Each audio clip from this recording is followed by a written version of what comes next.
Hi అందరికీ welcome back to my channel ఐరాస్ creations. అందరు ఎలా ఉన్నారండి? నేనైతే చాలా బాగున్నాను.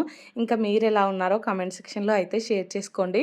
అలాగే వీడియో మొత్తం స్కిప్ చేయకుండా ఎండ్ వరకు అయితే చూడండి. ఇంకా నా ఛానల్ని ఎవరైతే సబ్స్క్రైబ్ చేసుకోకుండా చూస్తున్నారో వీడియోస్ నచ్చితే మాత్రం తప్పకుండా సబ్స్క్రైబ్ చేసుకొని ఇంకా మీ ఫ్రెండ్స్ అండ్ ఫ్యామిలీ మెంబర్స్తో అయితే షేర్ చేసుకోండి. ఇంకా ఇది వచ్చేసి నిన్న సండే రోజు వ్లాగ్ అండి. ఇంకా పొద్దున్నే లేచానండి. పొద్దున్నే లేస్తే పనులన్నీ కరెక్ట్గా అవుతున్నాయండి. టైంకి అయితే కొంచెం లేట్గా లేచినా కానీ ఆ రోజు మొత్తం అసలు గడవట్లేదు, అంటే ఒక్క పని సరిగా అవ్వట్లేదండి. సో అందుకనేసి ఇంకా హాలిడేస్ అయినా సరే కానీ పొద్దున్నే లేచి పనులన్నీ చేసుకున్నాను అనుకో, కొంచెం పనులు కంప్లీట్ అయిపోతే ఆఫ్టర్నూన్ టైంలో రెస్ట్ అయినా తీసుకోవచ్చండి. కొంచెం లేట్గా లేచాను అనుకో, అసలు ఆఫ్టర్నూన్ టైంలో కూడా రెస్ట్ దొరకట్లేదు. ఇంకా ఒక పని తర్వాత ఒక పని అవుతూనే ఉంది. అంటే టైంకి ఒక్క పని సరిగా అవ్వట్లేదండి. ఇంకా లేట్ అవుతున్నాయి అన్నీ. అందుకనేసి ఇంకా రోజు పొద్దున్నే లేవాలనేసి ఫిక్స్ అయిపోయానండి. ఇంక ఇక్కడ లేచాకైతే మా హస్బెండ్ కోసం టీ పెట్టించానండి. ఇంకా తర్వాత కర్రీ వచ్చేసి ఈరోజు పప్పు బచ్చల కూర కర్రీ చేద్దామనేసి మా కుండీలోదే అండి బచ్చల కూర అయితే ఇంకా దాన్ని అయితే తెంపుకొచ్చి అక్కడైతే పెట్టేశానండి. అది అంటే ఫుల్గా ఉంది. ఎప్పటి నుంచో వండాలి అనుకుంటున్నానండి. మొత్తానికి దాన్ని అలానే పోస్ట్పోన్ చేస్తున్నాను. ఇంకా అదే ఎండిపోతుంది, మళ్ళీ కొత్తగా వస్తుంది. సో ఇంకా దాన్ని చూస్తూ అలానే వదిలేస్తున్నాను. ఇంక ఈరోజు అయితే ఇంట్లో కూరగాయలు కూడా ఏం సరిగా లేవండి. ఇంకా దీంతోనే చేద్దామనేసి తీసుకొచ్చి అయితే ఇంట్లో పెట్టేశాను. ఇంకా తర్వాత అయితే పల్లీ చట్నీ చేసుకుందామనేసి ఇంక ఇక్కడ పచ్చిమిర్చి పల్లీలు అయితే వేయించుకుంటున్నానండి. సో పచ్చిమిరపకాయలు వేసి తర్వాత కొంచెం ఆయిల్ అయితే వేస్తాను. ఇంకా అవి ఫ్రై అవుతూ ఉంటే లైట్గా జీలకర్ర కూడా వేసానండి. ఇంక ఇప్పుడైతే పల్లీలు వేసుకుంటున్నాను. ఈ పల్లీలు అయితే అంటే కొన్ని పురుగుల్లా ఉన్నాయండి. ఇంకా చూసుకుంటూ వేసుకుంటున్నాను. సో మధ్యలో ఒక్కటి కొంచెం నల్లగా అనిపించినా కానీ నాకు అసలు మంచిగా అనిపించదండి. దాన్ని అయితే ఇంకా తీసి పక్కన పడేసానండి. ఇంకా కొంచెమే పల్లీ చట్నీ అయితే చేసుకుంటున్నాను. ఇంక ఇది ఎండాకాలం కదండి, కొంచెం ఎక్కువ చట్నీ చేసి ఫ్రిడ్జ్లో పెట్టుకున్నా కానీ అది రేపటి వరకు బాగుండట్లేదండి. సో అందుకనేసి ఏ రోజుది ఆ రోజు చేసుకుంటే బెటర్ అనేసి కొన్ని పల్లీలు అయితే వేయించుకుంటున్నాను. సో ఇంక ఇక్కడైతే పల్లీలు అన్నీ కూడా సిమ్లోనే పెట్టి మంచిగా కలుపుకుంటూ అయితే వేయిస్తున్నానండి. కొంచెం అంటే ఫ్లేమ్ ఎక్కువ పెట్టినా కానీ పల్లీలు అన్నీ మాడిపోయినట్టు అవుతున్నాయి. ఇంకా అందుకనేసి సిమ్లో పెట్టి లోపల వరకు మంచిగా ఫ్రై అయ్యేటట్టు అయితే ఫ్రై చేసుకుంటున్నానండి. మధ్యలో అయితే కలుపుతూనే ఉన్నాను. తొందరగా మాడిపోయినట్టు అవుతున్నాయి. సో అందుకనేసి ఇంకా కలుపుతూ అయితే నిదానంగా ఫ్రై చేసుకున్నానండి. ఇంకా పల్లీలు మొత్తం ఫ్రై అయిపోగానే స్టవ్ ఆఫ్ చేసి వాటిని తీసి పక్కన పెట్టానండి. ఇంకా తర్వాత స్టవ్ చూసారు కదా ఎలా ఉందో. ఇంకా స్టవ్ క్లీన్ చేసుకొని తర్వాత వంట పని స్టార్ట్ చేద్దామనేసి అయితే ఫస్ట్ స్టవ్వే క్లీన్ చేస్తున్నానండి. యాక్చువల్లీ నిన్ననే క్లీన్ చేసుకుందాం అనుకున్నాను కానీ చెప్పాను కదా నిన్ననైతే మా పాప వాళ్ళ స్కూల్కి వెళ్ళామండి. ఇంకా వచ్చేసరికి చాలా నైట్ అయిపోయింది. ఇంకా ఎక్కువ పనులు ఏం చేయలేదండి. సో అందుకనేసి ఇంక ఇప్పుడు ఎలాగో పొద్దున్నే లేచాను కదా ఈరోజు అయితే పిల్లలు ఇంకా లేవలేదండి. వాళ్ళు లేచే వరకు ఎలా అయినా లేట్ అవుతుంది. ఈ లోపు అయితే ఇదంతా క్లీన్ చేసి పెట్టుకుందాం. ఇంకా వాళ్ళు లేవగానే వాళ్ళని కొంచెం ఫ్రెష్ చేపించి ఇడ్లీ అలా చేసి పెడదాం అన్నట్టుగా అయితే ఇంకా ఆ పల్లీలు పక్కన పెట్టేశాను. ఇది స్టవ్ అయితే మొత్తం తోముతున్నానండి. ఇంకా కొన్ని బౌళ్ళు కూడా ఉన్నాయండి తోమేటివి అయితే. ఇంకా ఆ బౌళ్ళు కూడా తోమాలి. సో పొద్దున్న టీ చేసిన బౌళ్ళు ఇంకా నైట్వి కొన్ని బౌళ్ళు ఉన్నాయండి. నిన్న నైట్ అయితే ఇంకా తోమలేదు. ఇంక ఇప్పుడైతే స్టవ్ మొత్తం తోమడం కంప్లీట్ అయిపోయిందండి. ఇంకా వాటర్తో అయితే కడిగేస్తున్నాను. ఈ వాటర్తో కడిగేటప్పుడు అయితే జాగ్రత్తగా కడగాలండి. సో చాలాసార్లు చెప్పాను వీడియోస్లలో అయితే ఈ కౌంటర్ టాప్కి అయితే ఎడ్జెస్ ఉండవండి. సో దానివల్ల ఏంటంటే మనం వాటర్ కొన్ని ఎక్కువ పోసినా కానీ కింద పడుతూ ఉంటాయి. ఇంకా అందుకనేసి నెమ్మదిగా వాటర్ పోసుకుంటూ అయితే స్టవ్ ఇదంతా అయితే క్లీన్ చేసుకోవాలండి. సో ఇంకా స్టవ్ పైన అంటే కిటికీ ఉంటుంది కదా, ఆ కిటికీ పైన కూడా మొత్తం క్లీన్ చేస్తానండి. అక్కడైతే ఎప్పటికీ నేను ఏదో ఒకటి పెడుతూ ఉంటాను. సో అందుకనేసి ఎప్పటికప్పుడు క్లీన్ చేసుకుంటూ ఉంటానండి. ఇంకా స్టవ్ క్లీన్ చేయడం కంప్లీట్ అయిపోగానే కొన్ని బౌళ్ళు ఉన్నాయండి. సో ఈ బౌళ్ళు కూడా మొత్తం తోమేస్తున్నాను. ఇంకా నిన్న అన్నం కొంచెం ఉండే అండి గిన్నెలో అయితే ఇంకా అన్నం ఊడ్చిపెట్టలేదు. సో ఇంక ఇప్పుడైతే అన్నం ఇంటి ముందు కుక్ వస్తే దానికి పెట్టేసి ఇంకా ఆ గిన్నె కూడా తోమేస్తున్నాను. ఇంకా మా హస్బెండ్ అయితే ఫ్రెష్ అయిపోయారండి. అంటే తనకి ఈరోజు సండే అయినా కానీ ఆఫీస్లో చిన్న పని ఉందంట. ఇంకా బ్రేక్ఫాస్ట్ చేసి వెళ్తాను, నువ్వు బ్రేక్ఫాస్ట్ ప్రిపేర్ చేయనేసి అన్నారండి. ఇంకా అందుకనేసి నేనైతే ఫాస్ట్గా ఈ బౌల్ అన్నీ తోమేసుకుంటున్నాను. ఇంకా బౌల్ తోమడం కంప్లీట్ అయిపోగానే బ్రేక్ఫాస్ట్ అయితే ప్రిపేర్ చేయాలి. ఇంకా నిన్నటి వీడియో అయితే నేను నైట్ ఎడిటింగ్ చేసుకుందాం అనుకున్నానండి. కాకపోతే పిల్లలు పడుకునేసరికి చాలా టైం అయిందండి. అస్సలు పడుకోలేదు వాళ్ళైతే. ఇంకా అంటే ఈవినింగ్ 4 వరకు పడుకున్నారండి. 4:00 అలా లేపి ఇంకా స్కూల్కి తీసుకొని వెళ్ళాం కదా, ఇంకా వచ్చాక కూడా వాళ్ళకి అస్సలు నిద్ర రావట్లేదండి. నైట్ అయితే 11:30, 12 వరకు కూడా ఆడుతూనే ఉన్నారు. సో వాళ్ళని పడుకోబెట్టి నేను పడుకునేసరికి చాలా లేట్ అయిపోయిందండి. అందుకనేసి వీడియో ఎడిటింగ్ పని అయితే అది పెట్టుకోలేదు. ఇంక ఈరోజు వీడియో ఎడిటింగ్ అయితే మధ్యాహ్నం టైంలోనే చేసుకోవాలండి. ఇంకా మా హస్బెండ్ హస్బెండ్ ఏమో ఆఫీస్ ఉందనేసి అంటున్నారు. నేను మా హస్బెండ్ పట్టుకుంటే నేను వీడియో ఎడిటింగ్ చేసుకుందాం అనేసి అనుకున్నానండి. ఇంకా తనేమో హ్యాండ్ ఇచ్చారండి. మా హస్బెండ్ చెప్తూనే ఉన్నారు, "నువ్వు నైటే చేసుకోవాలి ఇలాంటి పనులు. డే టైంలో ఇంకా పిల్లల్ని ఇబ్బంది పెట్టుకుంటూ చేద్దామంటే అస్సలు కుదరదు" అనేసి అంటూనే ఉన్నారండి. చూడాలండి ఇంకా పిల్లలు పడుకుంటే అయితే చేసుకోవాలి. వాళ్ళనైతే నేను ఎంత పడుకోబెట్టినా కానీ అస్సలు పడుకోవట్లేదండి. అంతకుముందు అయితే పాప స్కూల్‌కి వెళ్తే బాబు అయితే నేను చెప్పిన టైంకు అంటే నేను పడుకోబెట్టిన టైంకు పడుకునేదండి. ఈ మధ్యలో అయితే ఇంకా వాళ్ళ అక్క ఇంటి దగ్గర ఉంటుంది కదా! ఇద్దరు కలిసి ఒకటే ఆడడం, నవ్వడం ఇలానే చేస్తున్నారండి. ఎంత పడుకో పడుకో అన్నా గానీ అస్సలు పడుకోవట్లేదు. ఇంకా రోజు రోజుకి ఇంకా అంటే మా బాబు కూడా కొంచెం పెద్దవాడు అవుతున్నాడు కదండీ! స్లీప్ టైమ్ అనేది కొంచెం తగ్గించాడండి. ఎక్కువ ఆట మీదనే పడుతున్నాడు. ప్రతీదీ ఎక్స్‌ప్లోర్ చేయాలని చూస్తున్నాడండి. నాకైతే ఒక్కొక్కసారి పిల్లలతో అరిచి, అరిచి అయితే చాలా కోపమొస్తుందండి. అసలు ఒక 1 వీక్ ఎక్కడికైనా మంచిగా ట్రిప్‌కెళ్తే బావుండనే ఫీలింగొస్తుందండి. ఇంకా మా హస్బెండ్‌ని అడుగుతేనేమో ఇప్పుడు ట్రిప్ లేదు, ఏం లేదు, అంత సీన్ లేదు. ఇంకా బయటికెళ్ళే అంత లేదు. పిల్లలు పెద్దవాళ్ళు కావాలి. కొంచెం ఇప్పుడు అన్నిటికి ఇబ్బందే ఉంది. ఫ్యూచర్‌లో చూద్దాంలే అనేసి అంటున్నారండి. ఎక్కడికైనా ఒక 2 డేస్ అయినా వెళ్ళొస్తే బావుండనే ఫీలింగొస్తుందండి. ఇంకా మమ్మీ వాళ్ళ ఇంటికెళ్దాం అనుకుంటే పిల్లలేమో ఊరికనే ఎండలో తిరుగుతారక్కడ. సో, అందుకనేసి దాని గురించి ఆలోచిస్తున్నామండి. ఇక్కడైతే మొత్తం ఇంట్లోనే ఉంటారు కదా! ఎంత అల్లరి చేసినా, ఏం చేసినా గానీ బయటికైతే వెళ్ళరండి. ఇంట్లోనే ఆడుకుంటారు. అదొక్కటి ఇక్కడ ప్లస్ పాయింట్ అండి. ఇంకా ఇక్కడైతే నేను బోళ్ళు తోమడం కూడా మొత్తం కంప్లీట్ అయిపోయిందండి.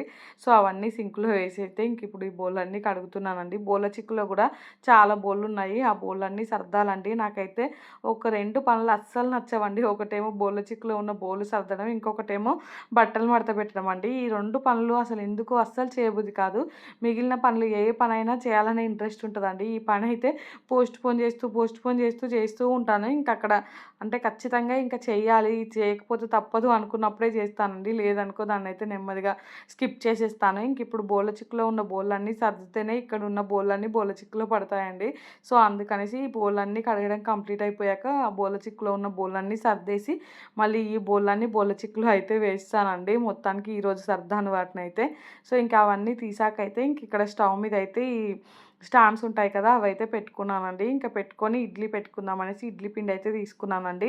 సో, ఇడ్లీ పిండయితే మంచిగా ఫర్మెంట్ అయింది. దాంట్లోంచి కొంచెం పిండయితే ఇంకా చిన్న గిన్నెలోకైతే తీసుకుంటున్నాను. చెప్పాను కదండీ! మా హస్బెండ్‌కయితే ఆఫీస్‌లో పనుంది. తను వెళ్తా అనేసి అన్నారండి. సో, అందుకనేసి ఇంకా ఫాస్ట్‌గా బ్రేక్‌ఫాస్ట్ చేస్తున్నాను. ఇంకా పిల్లలు కూడా లేచారండి. సో, వాళ్ళని కూడా కొంచెం ఫ్రెష్ చేపిచ్చేసాను. ఇంకా వాళ్ళకి కూడా బ్రేక్‌ఫాస్ట్ అయితే పెట్టాలండి. సో, వేడి వేడిగా తినిపిస్తేనే మంచిగా తింటారండి. ఇడ్లీ అయితే కొంచెం చల్లారినా గానీ అస్సలు తినబుద్ధి అవ్వట్లేదు. పిల్లలు కూడా అస్సలు తినరండి కొంచెం చల్లారినా గానీ. సో, అందుకనేసి ఇంక అందరం ఒకేసారి వేడి వేడిగా అయితే తినేస్తాము. ఇక్కడైతే ఇడ్లీ కూడా నేను ఓన్లీ 3 ప్లేట్స్‌లలోనే పెడుతున్నానండి. అస్సలు అయిపోవట్లేదు. ఒక 4 ప్లేట్స్ పెట్టాననుకో ఇంకా అసలు 1, 2 అలా మిగిలిపోతున్నాయండి. ఇంకా అందుకనేసి మిగలడం ఎందుకు అనేసి ఓన్లీ 3 ప్లేట్సే పెడుతున్నాను. ఇక్కడైతే నేను ఈరోజు ఆయిల్ అప్లై చేయలేదండి. ఈ ప్లేట్స్‌కైతే నార్మల్‌గా కడిగి ఇంకా వాటిలో అయితే ఈ పిండి అయితే కొంచెం కొంచెంగా పెట్టేసానండి. ఇంకా ఆల్రెడీ స్టవ్ మీద నీళ్లు కూడా పెట్టేసాను ఇడ్లీ కోసం అయితే. ఇడ్లీ అంటే కొంచెం నీళ్లు వేడిగా ఉంటే ఇడ్లీ తొందరగా ఉడుకుతది. అందుకనేసి ఇంకా నీళ్ళైతే పెట్టేసానండి. ఇప్పుడైతే ఈ 3 ప్లేట్లలోకైతే కొంచెం కొంచెంగా ఈ పిండంతా వేసుకున్నానండి. ఇంకా నేను తీసుకున్న పిండైతే కొంచెం తక్కువే అయింది లాస్ట్‌లో. ఇంకొకటైతే చిన్న ఇడ్లీయే పెట్టేసానండి. మొత్తానికైతే ఇంక అన్నీ పెట్టేసి స్టవ్ మీద అయితే పెట్టాను. ఒక 10 మినిట్స్‌లో అయితే ఇడ్లీలు ఉడికిపోతాయండి. సో, అవి ఉడికే గ్యాప్‌లో అయితే నేను చట్నీ ప్రిపేర్ చేసుకుంటాను. ఇక్కడైతే చట్నీ కోసం ఇందాక వేయించి పెట్టుకున్న పల్లీలున్నాయి కదండీ! అవైతే మిక్సీ జార్‌లోకి వేసుకుంటున్నాను. అంటే ఎప్పుడో వేయించి పెట్టాను. ఇవైతే చల్లారిపోయాయి కూడా. ఇప్పుడు మిక్సీ జార్‌లో వేసుకున్నాను. పచ్చిమిర్చి అయితే కొంచెం ఎక్కువ అనిపిచ్చాయి నాకు. సో, అందుకనేసి ఒక 2 పచ్చిమిరపకాయ ముక్కలైతే పక్కకే పెట్టేసానండి. మిగిలినవైతే దీంట్లోకేసేసి కొంచెం సాల్టు అలాగే కొన్ని వెల్లుల్లి రెబ్బలుంటాయి కదా! అవైతే వేసుకున్నానండి. వేసుకొనైతే ఇంకా మిక్సీకి పట్టుకున్నాను. చట్నీ అయితే అసలు కారమే లేదండి. కొంచెం కారం ఉన్నా గానీ ఇంకా పిల్లలు ఊదుతున్నారు. సో, అందుకనేసి కారం అయితే చాలా తక్కువేసాను. ఇంకా అలా తక్కువేయడం వల్ల చట్నీ ఎక్కువ తింటున్నారండి పిల్లలైతే. మా పాప అయితే మొత్తం చట్నీయే తింటుంది కారం లేదనేసి. ఇంకా నేను చట్నీ చేసే గ్యాప్‌లో ఇడ్లీ కూడా ఉడికాయండి. చాలా వచ్చాయి ఇడ్లీలైతే. అంటే నేను ప్లేట్స్‌కి ఆయిల్ అప్లై చేయలే గదండీ! అయినా గానీ ఇడ్లీలైతే మంచిగా ఊడొస్తున్నాయి. ఇంకా ఫస్ట్ అయితే మా హస్బెండ్ కోసం పెట్టానండి. తనకైతే ఇంకా అప్పటికే లేట్ అవుతుంది అనేసి రెడీ అయ్యి కూర్చున్నారండి. అందుకనేసి ఇంకా తనకు పెట్టేసి తర్వాత అయితే పిల్లలిద్దరి కోసం పెడుతున్నానండి. మా పాపకైతే 2 ఇడ్లీలు పెట్టాను. ఇంకా అవే కష్టంగా తింటుందండి. ఎందుకో వాళ్ళకైతే ఇడ్లీలు ఎక్కువ నచ్చట్లేదండి. దోస తిన్నంత ఇష్టంగా అయితే ఇడ్లీలు అస్సలు తినట్లేరు. కాకపోతే ఇంకా రెగ్యులర్‌గా చేయకుండా ఉన్నాననుకో ఇడ్లీ చెయి అనేసి అడుగుతున్నారండి. అందుకనేసి చేశాను. ఇంకా బాబుకైతే ఒకటి పెట్టాను. పాప కోసం అయితే 2 ఇడ్లీలు పెట్టానండి. ఇంకిక్కడ చూసారు కదా! మా పాప అయితే కూర్చొని తింటుంది సోఫాలో. కష్టంగా తింటుందండి. ఇంక ఇది లాస్ట్‌కు. మా బాబేమో ఇంక తనది తినడం కంప్లీట్ అయిపోయింది. సైలెంట్‌గా కూర్చున్నాడండి. మా హస్బెండ్ పూజ చేస్తుంటే వెళ్ళి ఇంకా మా బాబు అయితే మంచిగా బొట్లు కూడా పెట్టించుకున్నాడు. ఇంక ఇక్కడైతే నేను కిచెన్‌లోకొచ్చేసానండి. వచ్చైతే రైస్ కడిగి పెట్టుకున్నాను. అలాగే పెసరపప్పు కర్రీ చేస్తానని చెప్పాను కదండీ! దానికోసమైతే పప్పు కూడా కడిగి పెట్టుకుంటున్నానండి. ఇంక రెండిట్లలో అయితే అవి నానడానికి వాటర్ పోసి పెట్టానండి. కొంచెం టైం పడతది కదా నానడానికి. కర్రీ కూడా నేను ఆఫ్టర్‌నూన్ వరకు ప్రిపేర్ చేస్తానండి. పప్పు కర్రీ అనుకో పొద్దున ప్రిపేర్ చేస్తే సాయంత్రం వరకు ఉండదండి. ఈ ఎండాకాలం తొందరగా స్మెల్ వచ్చేస్తది. సో, అందుకనేసి ఇంకా నెమ్మదిగానే ప్రిపేర్ చేద్దామనేసి పక్కన పెట్టుకున్నాను నానబెట్టయితే. ఇక్కడైతే పిల్లలిద్దరిని ఫ్రెష్ చేపిచ్చి వాళ్ళిద్దరికీ అయితే ఇంకా పాలు పోసానండి. పొద్దున్నే పాలైతే తాగలేదు. ఇంక ఇప్పుడు అయితే పాలు పోసాను. ఇద్దరు చూడండి ఇంకా బెడ్‌లో కూర్చొనైతే తాగుతున్నారండి. ఇంక తాగగానే పడుకోమని చెప్పాను ఇద్దరికీ. సో, పడుకున్నట్టే యాక్షన్ చేశారండి. కాకపోతే అస్సలు పడుకోలేదు. ఇంకా మెలుకువతోనే ఉన్నారు. మా హస్బెండ్ వచ్చే వరకు కూడా వీళ్ళైతే అస్సలు పడుకోలేదండి. ఇంకా మా హస్బెండ్ అయితే 12:30 వరకు వచ్చారు. ఇంక తనొచ్చాక మా హస్బెండ్‌కి అంటే పిల్లలిద్దరిని తనని చూసుకోమని చెప్పి అప్పుడు వీడియో ఎడిటింగ్ చేసుకున్నానండి. సో, అప్పటి వరకైతే వీళ్ళు అల్లరి చేస్తూనే ఉన్నారు. సో, మా బాబయితే ఇంకా తను అంటే చేసే క్యూట్ పనులకి ఎక్కువ కోపం రావట్లేదండి. భలే క్యూట్‌గా స్మైల్ ఇస్తాడు. చేసే పనులన్నీ చేస్తాడు. మళ్ళీ స్మైల్ ఇస్తాడు. ఇంకిక్కడ చూసారు కదా! పాలల్లో అయితే నేను మంచిగా పసుపేసి తాపిస్తున్నానండి.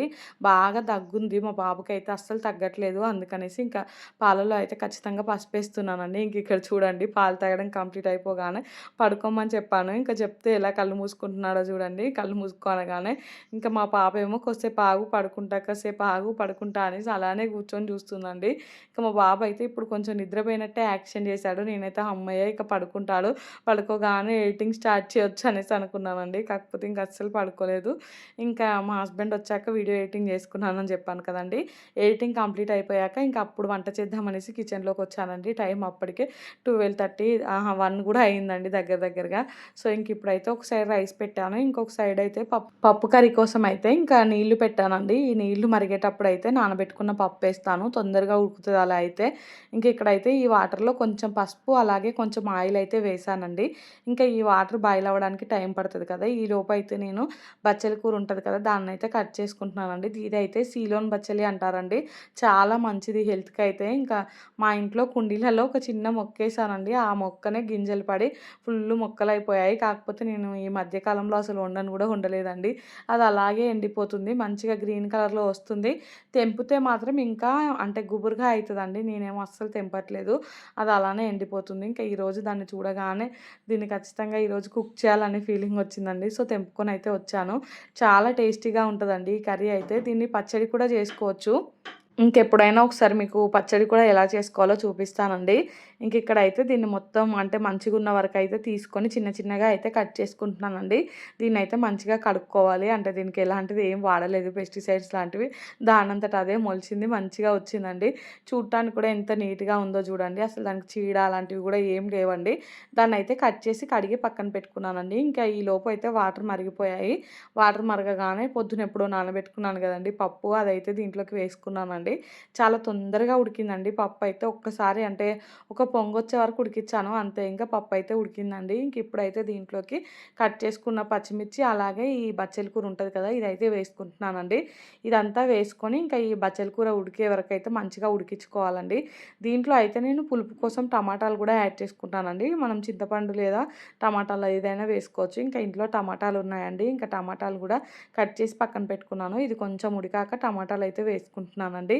సో, ఈ టమాటాలు వేసుకొని ఇంకా అన్నీ బాగా ఉడికే వరకైతే ఉడికించుకొని మనమైతే దీన్ని పోపు పెట్టుకుంటే సరిపోతదండి. చాలా టేస్టీగా ఉంటది ఈ పప్పు కర్రీ అయితే. సో, ఇంకొక సైడ్ అయితే రైస్ కూడా అయిపోయిందండి. ఇంకా స్టవ్ అయితే ఆఫ్ చేసేసాను. దీంట్లో అయితే ఇంకా ఇది మొత్తం ఉడికింది అనుకున్నప్పుడైతే ఫైనల్‌గా కొంచెం కారం, ఉప్పు అలాగే ధనియాల పొడి అయితే వేస్తున్నానండి. వేసి అంతా ఒకసారి కలిపి అయితే ఇంకా స్టవ్ ఆఫ్ చేసి దీన్నైతే పక్కకు పెట్టేసానండి. ఇంకా పోపు పెట్టుకోవాలి కదండీ! పోపు పెట్టుకునే ముందయితే ఫస్ట్ అప్పడాలు వేయించుతున్నానండి. మా హస్బెండ్ అయితే కిచెన్‌లోకొచ్చేసి "ఇంక తినడానికి ఏం లేవా? తినడానికి ఏం లేవా?" అనేసి ఒకటే అడుగుతున్నాడండి. ఇంక అందుకనేసి అటు ఇటు చూస్తే ఈ అప్పడాలు కనిపించాయి. సో, ఇంకా పప్పు కర్రీలోకి ఎలాగో అప్పడాలు కాంబినేషన్ బావుంటది కదా అనేసి ఇంక నేను అప్పడాలైతే వేయించుతున్నాను. ఆయిల్ తక్కువేసి ఇంకొక అప్పడంలో 2 ముక్కలు చేసైతే ఇలా వేయించుతున్నానండి. సో, ఇవి వేయించడం కంప్లీట్ అయిపోయాక అదే ఆయిల్‌తో అయితే పోపు పెట్టేసాను. ఈరోజైతే నేను వ్లాగ్ ఎక్కువగా అయితే షూట్ చేయలేదండి. Only morning to afternoon routine అయితే షేర్ చేశాను. ఇంకా ఇక్కడ చూసారు కదా! ఇది కంప్లీట్ అయిపోగానే ఇంకా పప్పు పోపు పెట్టుకొని దీంట్లో అయితే కలిపేసానండి. ఇంకా ఈ వీడియో అయితే ఇంతటితో ఎండ్ చేస్తున్నానండి. వీడియో నచ్చితే మాత్రం తప్పకుండా లైక్ చేయండి, షేర్ చేయండి, ఇంకా సబ్స్క్రైబ్ చేసుకోండి. అలానే పక్కనే బెల్ ఐకాన్ ఉంటది. దాన్నైతే క్లిక్ చేయండి. ఇంకా నేను వీడియో పెట్టగానే మీకైతే నోటిఫికేషన్ వస్తది. మీరు చూసేయొచ్చండి. థాంక్స్ ఫర్ వాచింగ్ అండి. Bye friends.